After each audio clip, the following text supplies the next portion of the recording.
Hello everybody and welcome to my build for the Magicka Templar for the Dragon Bones patch. So this is going to be a very similar build to a build you would have seen previously.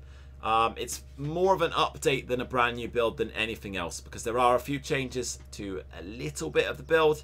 And with Battlegrounds changing to no CP, there's a bit and bob that you have to sort of keep aware of that. And then our monster set also has a bit of a reconsideration to have on it. So I'm going to blitz through all of the information. If you have watched the previous video, you could probably skip a lot of this and just skip to the key parts. I will do my best to timestamp at least some of that in the description, so try and keep on top of that. Maybe some other people can help me with the timestamps as well for things that are specific to people who have already seen the first build, because it is just an update of that for the next patch with the few changes that have been made. So in terms of our stats, we are looking very well, we're looking identical basically. Exactly the same as the previous patch, minus our stamina and magicka and health. So recovery and all is identical. We've not changed anything related to our spell damage. Recovery, all of our sustain is identical. No changes there at all. But we've got enough sustain to survive forever. We have enough stamina to basically get through the day, and enough spell damage to burst pretty much anything because we have a set upping that as well by quite a bit. The weapon damage glyphs, etc, etc. Crit looking great, crit resist looking great, and resists are pretty irrelevant. We'll explain that a little later. So Magicka in the previous build would have been 40.8k.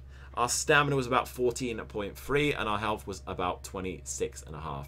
What we've now done is I'm now running one triglyph. The reason we're running that triglyph is in Battlegrounds, you're not quite enough stamina to sustain an extra CC break. So it just adds that one extra CC break or roll dodge to a full rotation of potion in Battlegrounds.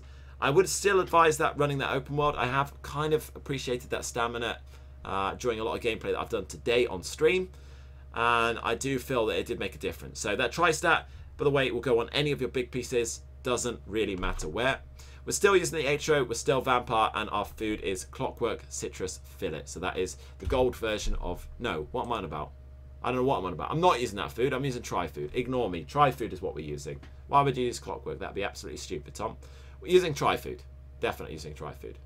Our sets, absolutely no changes apart from the monster set I'll discuss in a sec. So we are using Wizard Riposte back bar, Spell Power Cure back bar. Both of these are 5 pieces on the back bar, 4 on the front. So what I mean by that is we have a shield or a weapon, doesn't matter which is which, of each of those sets, Wizard and Spell Power, and then 4 pieces spread down the armor and the jewelry. So 1, 2, 3, 4, 1, 2, 3, 4, with that 5th piece on the back. Both of these sets proc fully reliably, 100% uptime on the back bar. There's no need to double bar it, and that opens our front bar to be willpower on the dual wield. You don't really need double 100 shield. You're not going to be blocking that much, and this will do you wonderfully.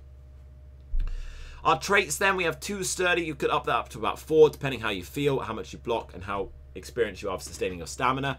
I actually think for no CP I would suggest running just the 2. I think otherwise your crit resist is going to suffer a bit too much, and just be careful where you block. Generally speaking, I quite like this build in no CP. I think it works very well.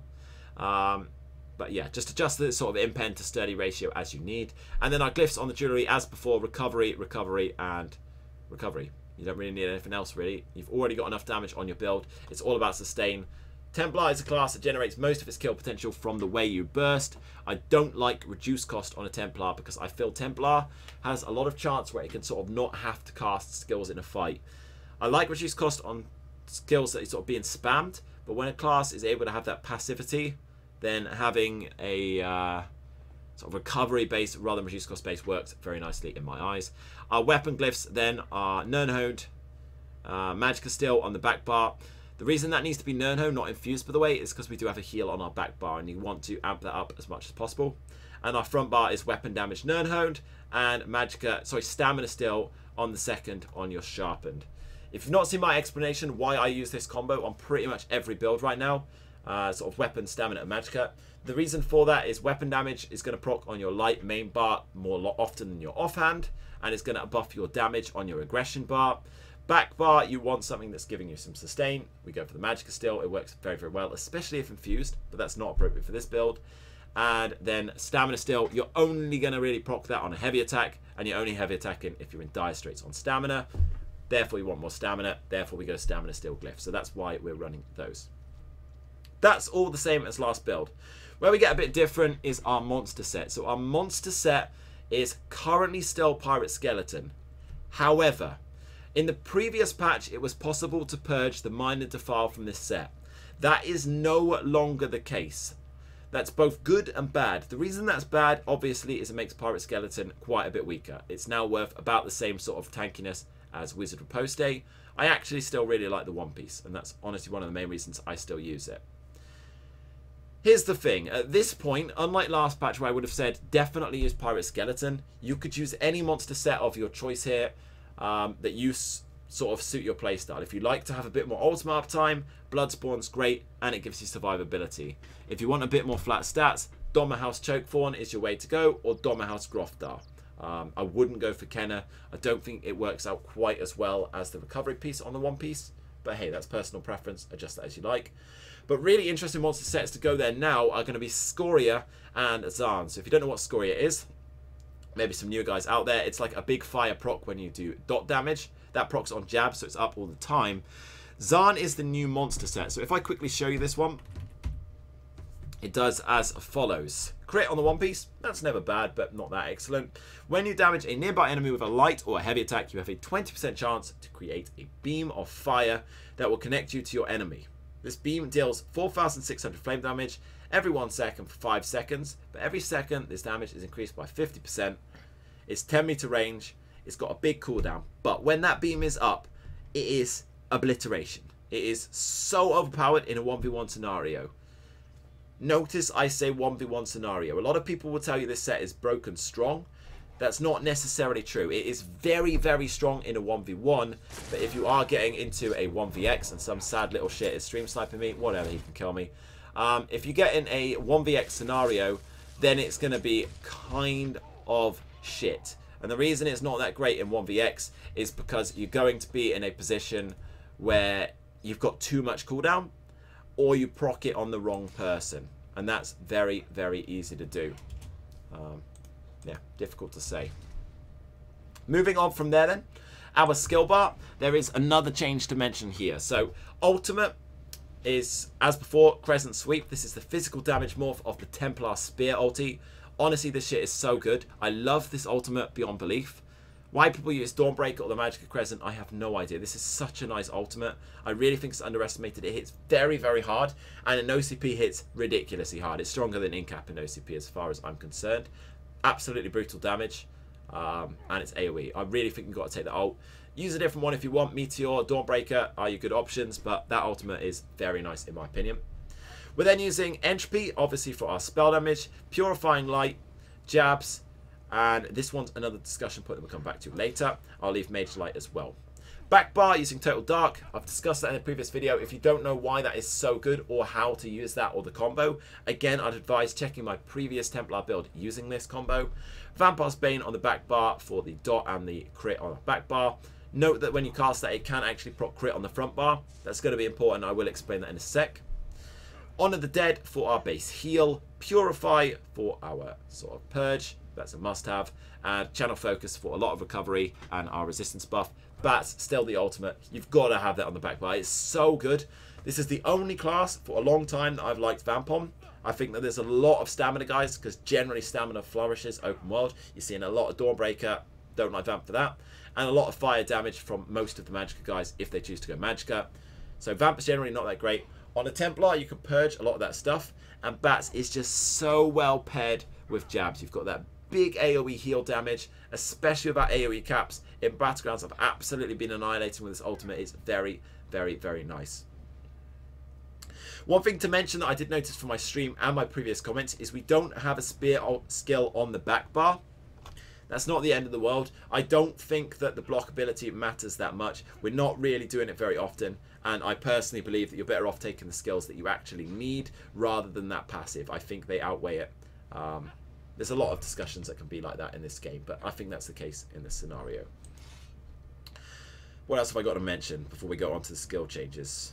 We'll do the skill changes now, I think. So, 2 skills that are very important to note that we were using previous patch that are now very variable. Firstly, our morph of the Radiant. So, Radiant is our execute. This comes from the beam section. And the thing about this is, last patch, it wasn't scaling very well. This is now patched, and actually a lot of the time oppression may be the nicer ulti. The nicer execute. To decide whether you want glory or execute, you need to decide the sort of game style you're doing. Personally, I'm normally fighting pretty large groups, and generally the heal can come in quite clutch still from this one. And generally my Magicka is quite a bit lower, and the other morph of this, oppression, scales on your Magicka remaining for extra damage. So for me, it's not that great, and the reason I'm no Magicka, obviously, is I'm getting pummeled by like 15 people. If you think that generally you are fine to have a high Magicka pool, and are never needing that clutch heal, definitely take the other morph. It is a notable amount more damage, but this will still get you the execute, and is much nicer to use now, thank God, after the patch. The biggest skill change to mention is this one here. So Mage Light, open world, CP, it's a must-have, it's too good. But as soon as you go no CP, which Battlegrounds now are, we're going to change this up. And this was from a suggestion from Ron Burgundy in the stream. We're going to drop that for Repentance. And this is so helpful in no CP. It gives us minor endurance, minor fortitude, and something else. Minor intellect, that's the one. Those are 10% extra recovery. That is not the same as potion. That is major buffs from that. So we get all of that extra recovery. Very handy in no CP. But also in no CP, you're going to struggle a bit more for stamina sustain. And when you're playing Total Dark properly, you're going to be getting a fair few kills. And this is really going to help you sustain your stamina. I found it very, very valuable there. I wouldn't take the other morph for the Magicka still. This one's beautiful. It's free to cast. It's there passively for regen. And it does a really nice job on your skills. You will absolutely love it for no CP, I promise. Mage Light is only giving us about 1.7k. Now, I did mention about our crit. So, something to mention about Vampire's Bane, for those who don't maybe realise it, is that you gain crit on casting it. So, when it's on an opponent, that is when you gain crit. It's not about having it on the bar. So, in terms of Vampire's Bane, you can still keep this back bar. There is nothing technically stopping you from front barring it instead of Repentance. And you kind of have to put Repentance either front bar or back bar instead of it, depending whether you feel you're staying more aggressive or more defensive. I'm a very aggressive player, so I'd like my recovery to be on the bar I'm on most, front bar. But if you think you're going to be turtling up a lot in fights, bung it on the back bar instead of Vampire's Bane, move Vampire's Bane to the front bar, and you have exactly the same sort of job. Last but not least, CP. There is a tiny bit of change in here because of the scaling, but largely it's the same. I'm not going to go over it in much detail. 56 Warlord for the reduced cost of CC. 56 in Arcanist. Not much point in scaling higher because these ones are both very important for your stamina sustain. 61 block and 61 into tumbling for those to help sustain your stamina. In the blue tree, we'll come back to that actually, that's where a lot of changes happened. Red tree, we have 37 in quick recovery. I really like the extra healing. You're already an Argonian. Stack it up. Big boy heals. Happy days. We then have 43 in Hardy for physical resist, 43 elemental defender. Obviously, we've upped those a little bit with the extra CP. 20 in thick skin for dots. Don't need to overstack that. You're largely purifying your dots, so it's not that important on this class. Still nice to have some, but not essential. 41 in our crit resist, 56 in Ironclad. All of that's pretty similar. Blue tree is obviously different. So blue tree, we have 61 in Thaumaturge. This is the same as before. 37 in Master Arms, this is the same as before, but now we've changed this tree up a little bit because we're gaining a few extra points, and that does affect the scaling. I would honestly suggest just outright copying this blue tree. It's up to you if you want to try something else, but I promise this is min-max for damage and healing and all of that. It really, a lot of time went into testing this, so personally I would just copy it, each to their own. 26 in Spell Erosion for the pen, 37 Elemental Expert for flat damage, 56 into Elfborn for the crits. Remember that also helps your crit heals, which is why it's so valuable, and it scales very well. But now we have 23 in Blessed for the extra healing. I think I've covered everything. If I have missed anything, obviously my race is Argonian. Why the hell would you be anything else on the Magplar? It's so brilliant. Let me know in the description. Again, it was mostly an update. I did go into some detail. I didn't really know whether people want detail or just very small breakdown, but the stream said a detailed one would be quite good, just to save people referencing between millions of videos. I hope it works out. There's no reason to change any of these sets. I think that this build works phenomenally. It's got very high survivability. The damage is absolutely fine because of how much stats we have, especially on an Argonian. If you're not an Argonian, you could go High Elf, you could go Breton. It's not the end of the world. You might want to run a Stamina Sustain Glyph if you do that. Hope the video helps. I will see you in the next video.